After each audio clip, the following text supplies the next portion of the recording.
Thanks so much for joining us. I'm Lorelei Shamayo. We're Metaphysical Empowerment and Wellness Events, and we interview our practitioners and vendors to get a sense of who we are before you see us live at an event. I'm here today interviewing Amylia Jayne. So Amylia Jayne, share with us what is your work and what do you share at our events? Hi.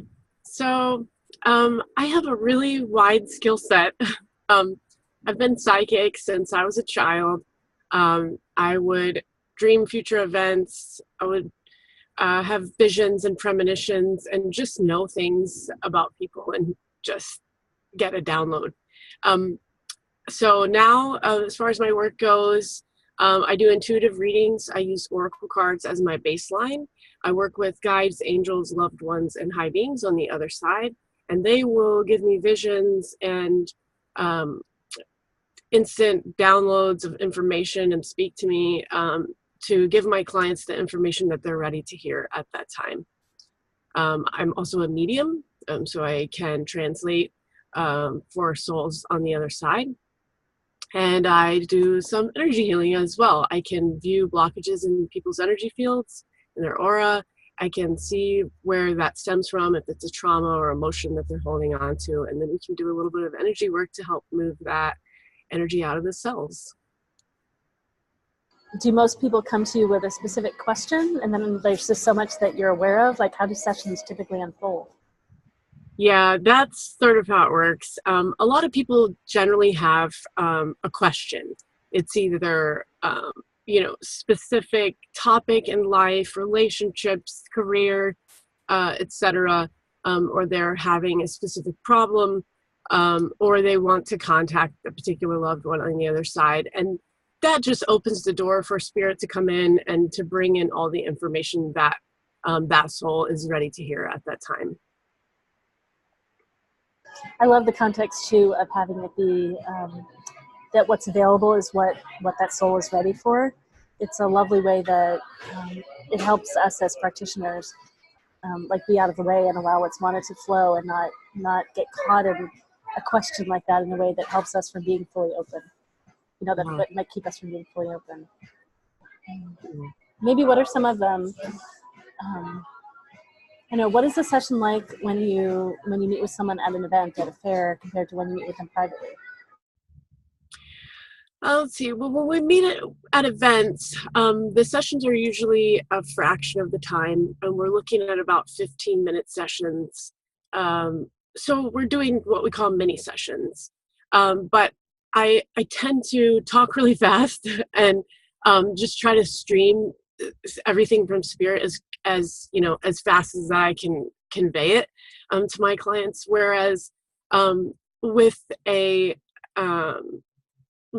home-based session, and I can do sessions over the phone and through Skype, etc., long distance, and it works just the same, and in person as well. So the in-person sessions are at least an hour long, and I do spend some time, about a half an hour prior to the session, just tapping in and taking notes, tapping into the Akashic field and finding out who's ready on the other side to come through. So taking a lot of notes. So there is a little more preparation time with an individual session rather than the mini sessions. But the mini sessions, I'm finding that people are getting a lot of really valuable information, and it's a really good way to preview a lot of different practitioners. Just in terms of like looking at the different clairs, or like what are the ways that you're aware of things? So I am predominantly clairaudient, which is clear hearing, and I have been working on developing a lot of my other clairs. So clairsentience, clear knowing. I just get an instant download of information.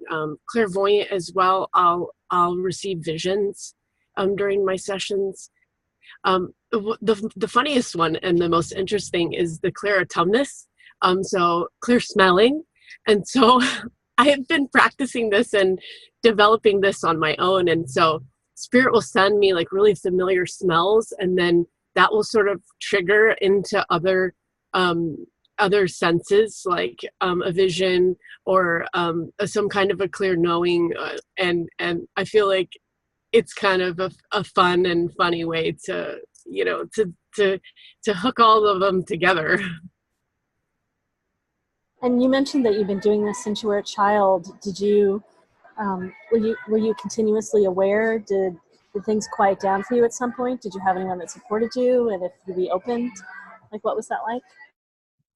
Yeah, so I was very, very highly sensitive as a child, and I did not have a mentor or any adults around me that had these abilities that could sort of guide me. And so I went through a really dark time in my late teens and early 20s.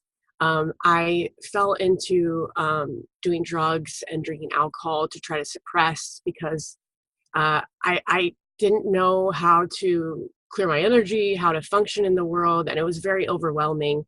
And then, so they call me the psychedelic psychic. I met my ex-husband when I was about 24, and he's well-versed in mycology. We moved to the world's largest magic mushroom farm in Holland. And while I was there, for about 3 days, I ate the most powerful psychedelic mushroom. Um, and I continued to eat copious amounts of it for this time. And I was out of body for about 30 days. When I came back to my body, I was tripping for a very long time afterwards. And when I came back to the United States, I could hear people's thoughts as if they were talking out loud. If I looked into people's eyes, I would just get an instant download of all their stuff, all their traumas, all their, drama in their life and everything that was going on with them. I couldn't touch people. I couldn't be in a city. I couldn't go to a shopping mall because the clear audience, it was so overwhelming that I moved out into the country.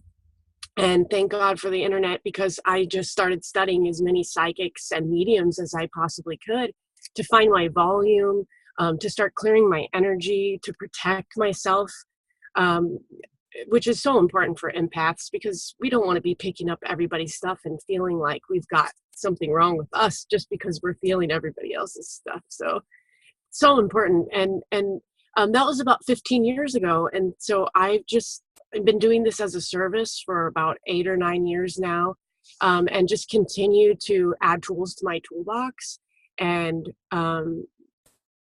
just develop my senses even more, and use some of those tools with my clients, and offer intuitive coaching for people who are developing their psychic abilities as well. I'm so glad I asked that question. That's an amazing story. And yeah, so important that, oh gosh, those of us that are so different, and particularly the ones that are empathic, that we have support to honor and care for ourselves and to understand what's happening, and to find a way to move with our gifts. Mm-hmm. That's great. Was there, how can people find out more about you? I would like to connect with you. My website is down right now, so please call me. My telephone number is 541-659-4441, or you can reach me by messaging me on Instagram. My handle there is @SenseAmylia, and that is SenseAmylia. And send me a message there, or send me a text, call, whatever you like.